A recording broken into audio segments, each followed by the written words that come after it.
This is not to be confused with reality either. You know, it's not a real White House. It's not a real president, obviously.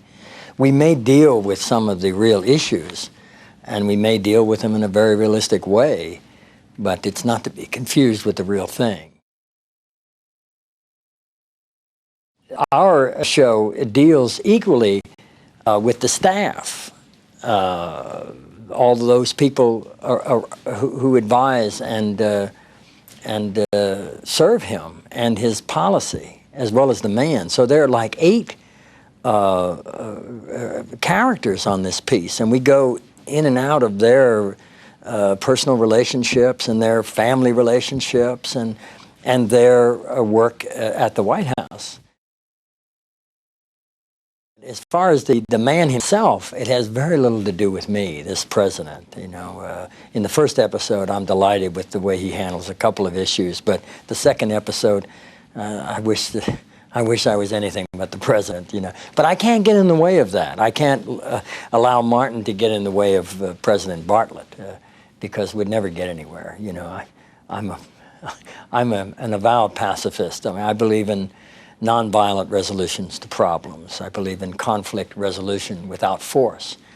And it would be unimaginable to have such a man in the White House in today's world. I have great interest in some of the peace and social justice issues that face our world today, as well as the environment.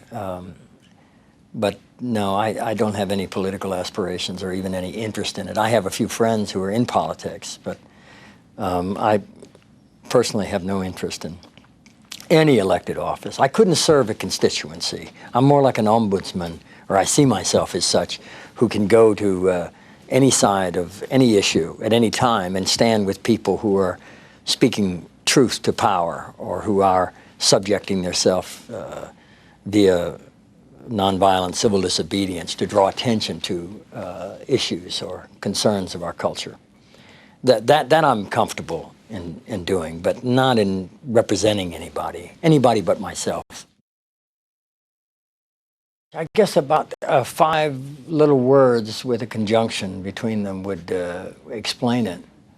And that is Aaron Sorkin and John Wells. They're about the best going right now. I worked with John on a feature film a few years ago, and I worked with Aaron on a feature film a few years ago. And putting the two of them together somehow made a wonderful combination, and I feel very comfortable with them. As far as the long haul, this is the first time I've committed to the long haul, and I've done it very soberly. A few times in the past I've gotten close, you know, to doing a series, and then I began to realize, wait a minute, if I get down the road a bit and I'm not happy, or you know, it loses its thrill, or you know, it's like a bad marriage. There's no way of getting out of it without, you know, a lot of trouble. So I've avoided that. But in this case, I think it's a good marriage. I would hope they didn't have time to watch this show. I think that they should be too busy to watch West Wing, and they should spend their time doing something more important.